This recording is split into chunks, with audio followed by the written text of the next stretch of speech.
Presidential Broadcast Service. Radyo Pilipinas. Radyo Publiko ng Bagong Pilipinas para sa Bagong Pilipino. Naghahatid ng mahahalagang balita at impormasyon na guugnay ng pamahalaan sa sambayanan.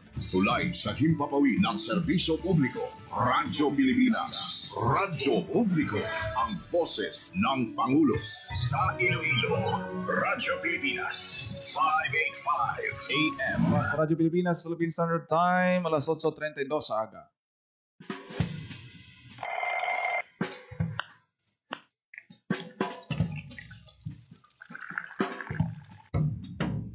Aga sa Iloilo. Masako. Magahod. Mapagsik. Panibagong adlaw pagkatapos ng paghuway sang gabi antes. Bago nga paglaom. Isa naman kapag limakas sa matahong nga palaabuton. Iloilo Morning, ang programa kaupod ninyo sa pamahaw kon aga. Magadulong sa labing ulihi nga balita, mga istorya halin sa Iloilo, kag iba nga bahin sang rehiyon, mga ginahuluhang balan, kag mga trending topic sa social media. Ululupod naton at tubangon ang maayo nga aga. Magpamati na sa Iloilo Morning. Diri sa 585 kHz sa AM band sa inyong mga radyo. Radyo Pilipinas Iloilo, the only government radio station in Western Visayas.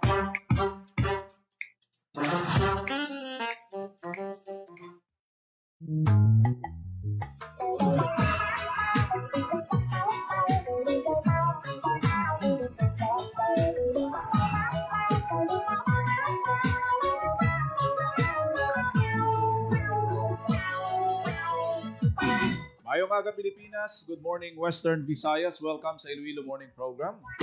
Buong adlaw sa Martes, January 20, 2026. Hindi makatulog. Manaya-naya ang panahon sa palibot sa syudad sa Iloilo. Kung udto gani, perti kainit, kung kaagahon, tuma naman katugnaw. So, hindi ka magbugtaw, hindi ka maghikap sang tubig lang. Hindi mapunggan. Maghay-hay. Welcome na sa aton siniya nga pagpangalagad diri sa aton siniya nga programa. Sa imo pang Ako nagit subong ang aton nga palibot mga dalanon ta diri sa may downtown area kasunod sang nagahilapit nagid nga pagsaulog sang Dinagyang Festival. oh, inda. Aling panagdigad si Mana nga blocking kag pag-practice familiarization sa aton nga mga tribo nga maga-perform sa tatlo ka mga judging area. Yeah. Bago nato na naistoryahan ang parte sa Dinagyang, Siling. may announcement, may ginpapanaog nga order, no? O si Iloilo City Mayor Raisa Treñas nga nag-deklara sa suspension of classes Dili ka lang istas. sa maabot nga December 23, Biyernes na, kag December 26 sa may Iloilo City. Ini panini, no? Kabahin sang mga preparasyon pagpanghanda sa Dinagyang Festival. Malapor sila. January 23 na tuon inisya sa Biyernes. Nag January 26, Monday. Oh. Yeah. Executive Order number 004 series of 2026 and Executive Order declaring the suspension of work Ang away.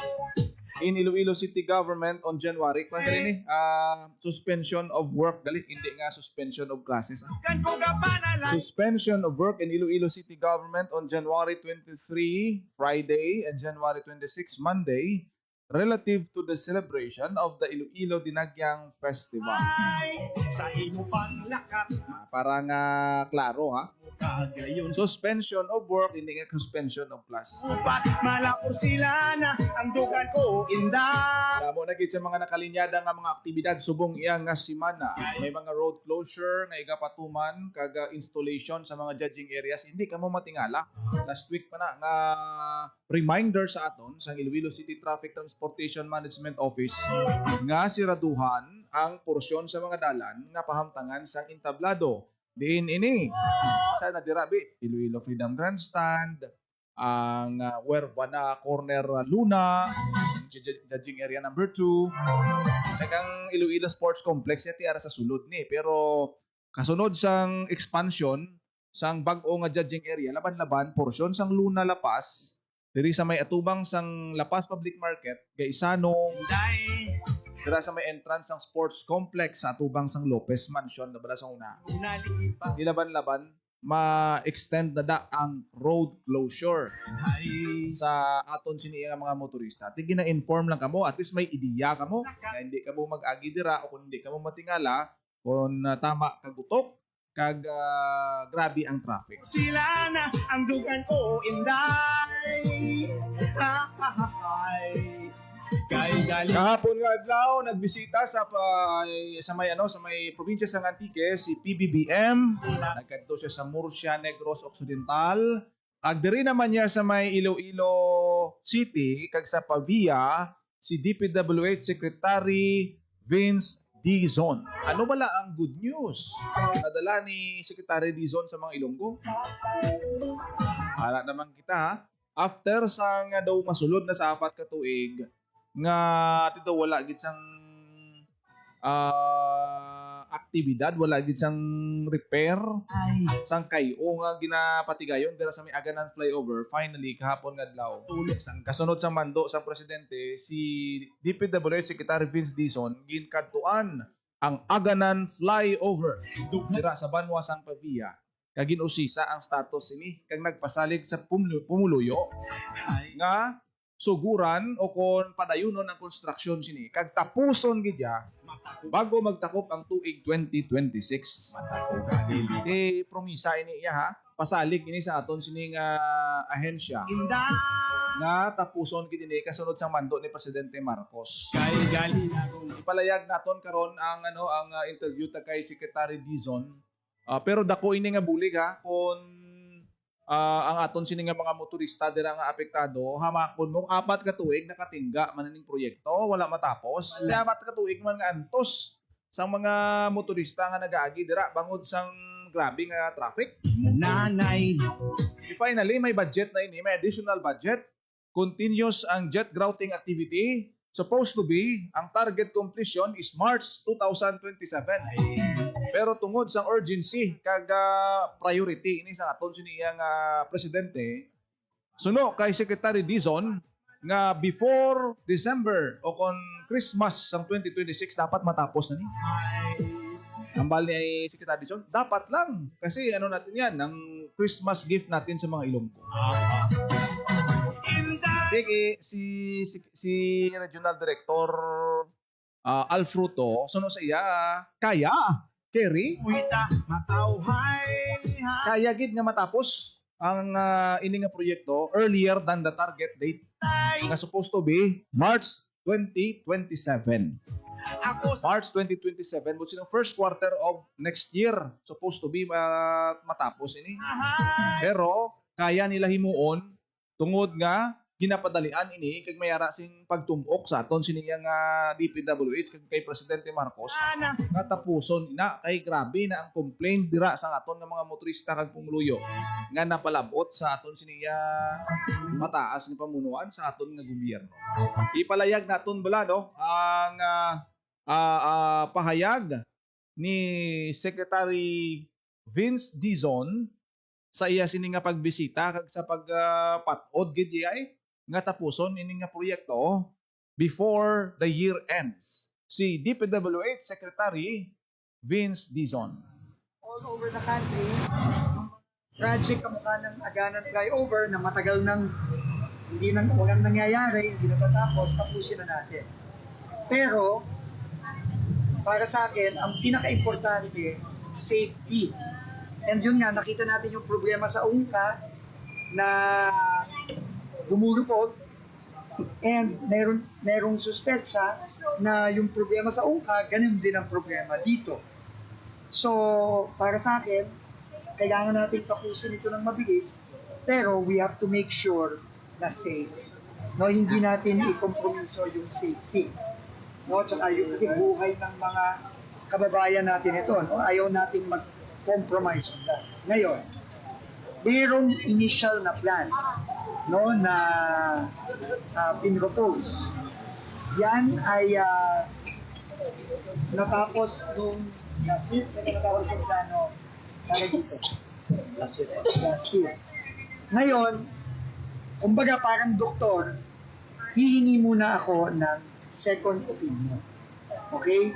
Preferably, I will ask si Undersecretary Esquivel na ito ngayon. Kumuha tayo ng foreign consultant na magbibigay ng second opinion kung yung bang ginawa ni si Aguinalez. Siya din naman ang gumawa ng solusyon sa UNCA na mukha namang okay kasi 1 year na yung UNCA na hindi naman siya lumulubog. Tama na ako? Okay. And pretty much safe na yon. Pero still, kailangan gumawa tayo ng second opinion. No? Kaya hindi naman matagal, 1 month lang naman tayo. So, Hello, Mambing.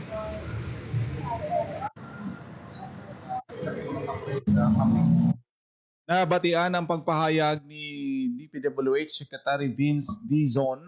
May kang tanan sa iya siniyang pagbisita, pag-inspeksyon kahapon nga adlaw sa Aganan flyover. Tiyan mo niya ang isagid sa Kalbaryo sa aton sa mga kulturan mga motorista. Kapin pa kung gapuli ka mo sa 2nd District area, sa area sa 3rd District, alagyan gini ni. Halin sa ungka flyover sa una. Maayo lang ungka, kahit maski pa paano subong magamit mo na. After 1 year, nawala man gid sang report ang aton sining DPWH nga may arasing movement. After nga ini siya ginpaidalom sa jet grouting ang mga pundasyon sini kag daw ano man natayo yon ang pag-usar sa aton sini nga mga motorista.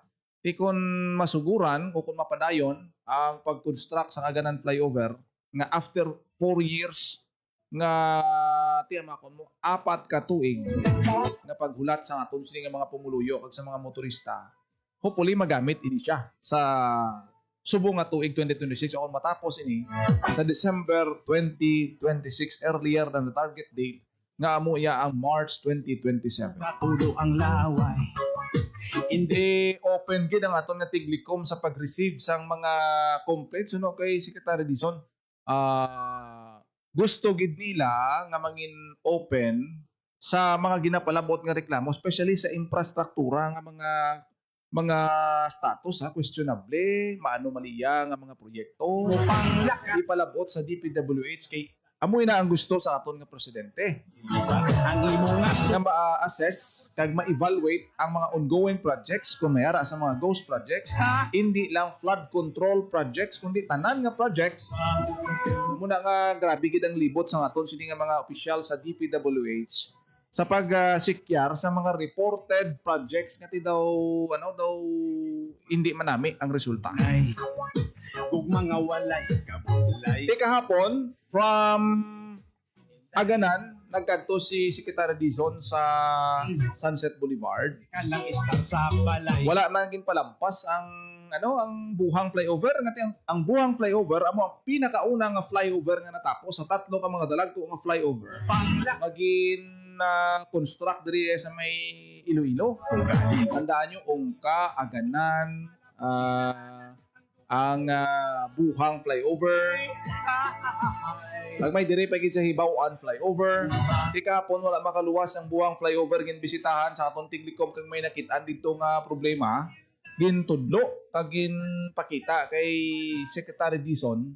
Gin tawgan sang opisyal ang kontraktor nga amo ya ang Guria Construction nga ti kayuhon nila kay ang kabilya nagtulukal na kag nakitao na tungod sang nagkalatipag nga simento sa ibabaw ti ang delikado sina kunara kas dalom tangla kada basi mahulugan ka bala dalagko pabi nga mga salakyan kag mga trailer truck ang nagagi sa may area sang buhang.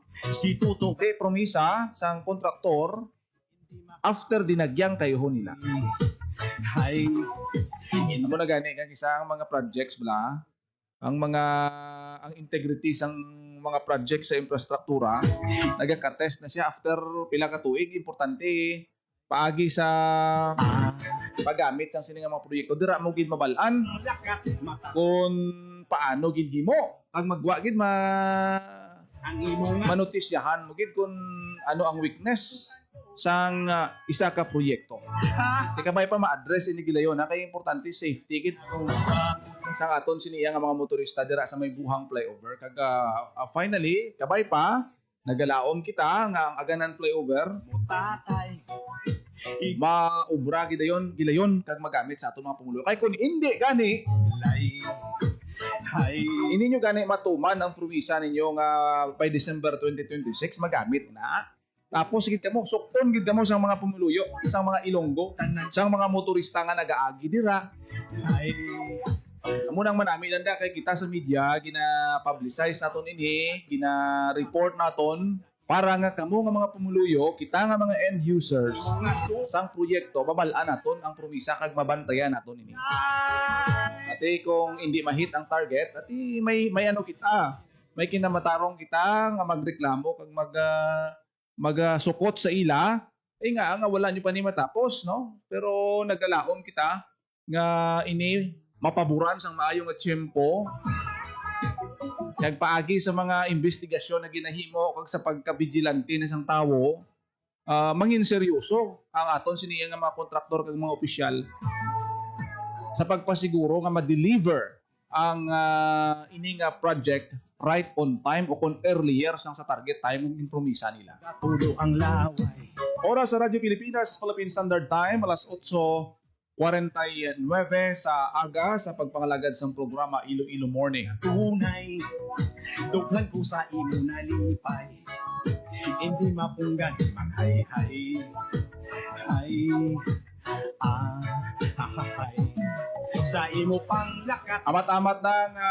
ginapatuman no ang pila ka mga traffic flow kag rerouting sa mga areas nga maapektuhan sang installation sang mga entablado naton. Sa anunsyo sa aton sining Iloilo City Traffic Transportation Management Office ang porsyon sang judging area number 2 diri sa may Huervana, corner Huervana, Luna sa may distrito sang Lapas. Tiara da ma-install na da ang aton siniyang IFFI sang ikatatlo o kung ikaduha nga judging area sa may atubang sang Gaisano dayon la no kag da sa may distrito sang Lapas ti ang aton nga mga motorista especially kung private cars kamo hindi na kamo da magduging pa. Ngita kamo alternatibo nga lagyan, pwede kamo kapangita opsyon no sa may nabitasan area, magsaysay. Basta palayo dira sa may area sang Huervana corner Luna no kay ti ara dira subong ang installation sang judging area number 2 ti sirat-sirado na da. Bisan pa nga bukas na da ang Lapas Public Market ti lauman ginadra nga gutok kay supposed to be ang dalan nga na major ina nga ruta sa mga Haro Sepio, Haro Liko dira na naga agi nga area ti sa Subong for now. Siguro mga isa ka semana nga siradhan na da ang porsyon. matakugamod labsa Expect sang medyo gutok-gutok naton nga sitwasyon sa trapiko dira nga area. malapor sila na ang dugan ko inda Sa bahin naman sang dinagyang illumination nga isa sa ginabantayan sa aton sining nga mga kauturan o damo pag ini ang apektado nga mga area. Sa may distrito sang Haro, Esplanade 2, Dungunbi, Sambag Haro.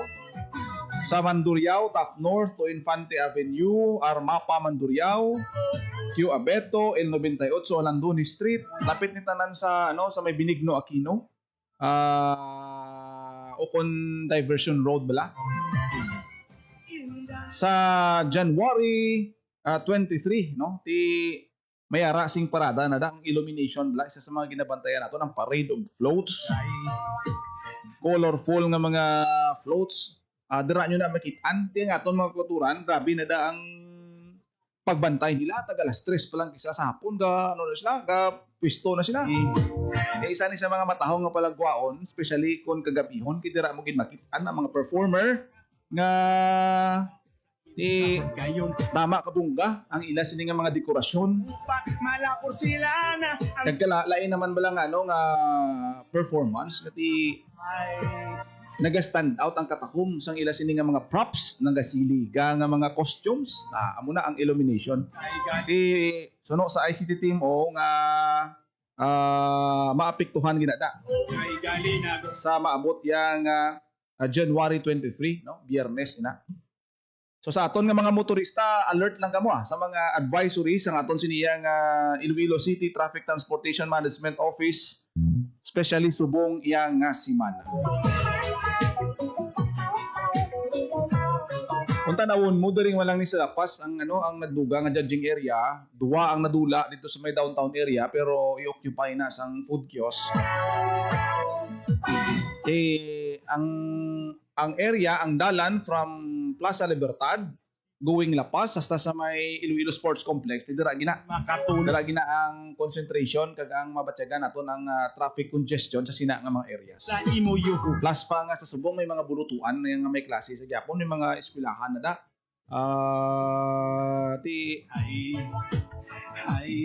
Laban-laban ang traffic adlaw-adlaw tanan nga mabatyagan sa sina nga mga areas naging panlawag naton sa downtown areas. Oras sa Radyo Pilipinas Philippine Standard Time alas 8:53 sa aga sa iban nga mga balita bantayan na lang karon no sa iba naton nga mga programa diri sa Radyo Pilipinas Iloilo.